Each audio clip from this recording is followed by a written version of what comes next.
আমার জীবনে একটা আক্ষেপের জায়গা যে আমি ডাক্তার হতে পারলাম না। অন্য কোনো পেশা নিয়ে আমার আক্ষেপ হয় না, এই পেশাটা নিয়ে আমার আক্ষেপ হয়। কেন আক্ষেপ হয়? কারণ হলো আমি জানি যে একজন চিকিৎসক, তার কাছে মানুষ যায় হলো সবচেয়ে কষ্টের সময়। অবশ্য হুজুরদের কাছেও মানুষ দুঃসময়ে আসে, হুজুরদের কাছে মানুষ সুসময় আসে না।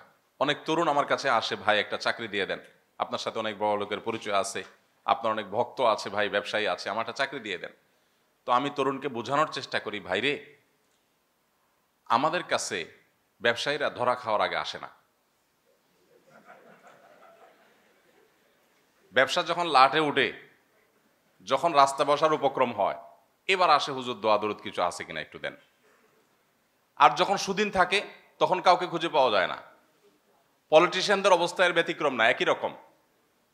যারা যখন বিরোধী দলে থাকে তারা আমাদের সাথে অনবরত যোগাযোগ করে,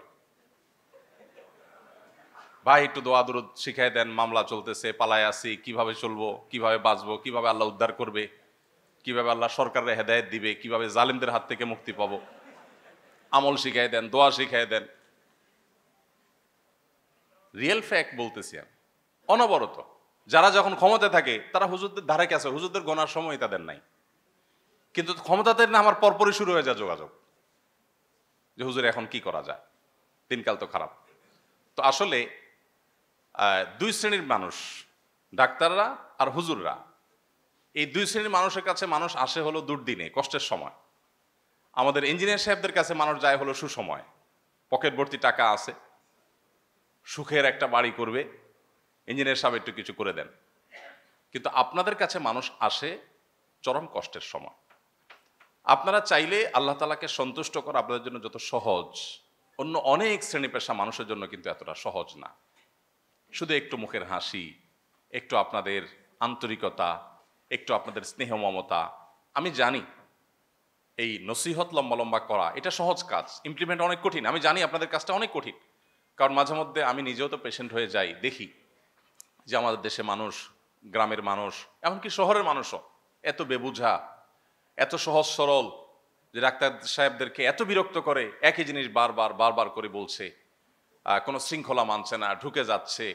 নানা কারণে আপনাদের মেজাজ গরম হওয়ার মতো যথেষ্ট কারণ থাকে, কিন্তু এরপরও মেজাজকে ঠান্ডা করে মানুষের সেবা দিতে পারাটাই তো সার্থকতা। তো আমি আশা করব যে আপনারা সেবামূলক যে কাজের সুযোগ পেয়েছেন তার শতভাগ সদ্ব্যবহার করবেন। আল্লাহ আপনাদের সেই তৌফিক দান করুন। একজন ডাক্তার তিনি রোগীর মনের ভেতর থেকে যত দোয়া পেতে পারেন, অন্য অনেক শ্রেণী পেশার মানুষ, হুজুরদের জন্য মানুষ মন থেকে এত দোয়া করার কথা না যত দোয়া ডাক্তারদের জন্য করার কথা। কারণ ডাক্তারদের কাছে পরম কষ্টের সময় আসে, হুজুরদের কাছে এত কষ্ট পেয়ে যায় না সাধারণত। হুজুরদের কাছে যায় হলো রোগ এখনো ধরা পড়ে নাই, হয় ডাক্তাররা ফেলিয়ার হয়ে গেছে, এবার বলে হুজুর চেন্নাই ঘুরে আসলাম, ব্যাংকক ঘুরে আসলাম, কোনো কিছু হলো না, এবার একটু পানি পড়া দেন কিছু। হয় একেবারে শেষ মুহূর্তে, আর না হলে শুরুর মুহূর্তে, একেবারে সিরিয়াস ক্রাইসিস মোমেন্টে ডাক্তারদের কাছে কিন্তু মানুষ যায়। সো এই জায়গাটাতে আপনারা চাইলে আমাদের মতো আস-সুন্নাহ ফাউন্ডেশন গঠন করা ছাড়াও বিপুল পরিমাণ সওয়াবের অধিকারী হতে পারেন, আল্লাহ সন্তুষ্টি আপনারা লাভ করতে পারেন। আমি আশা করব আপনারা সেটি করবেন ইনশাআল্লাহ তাআলা।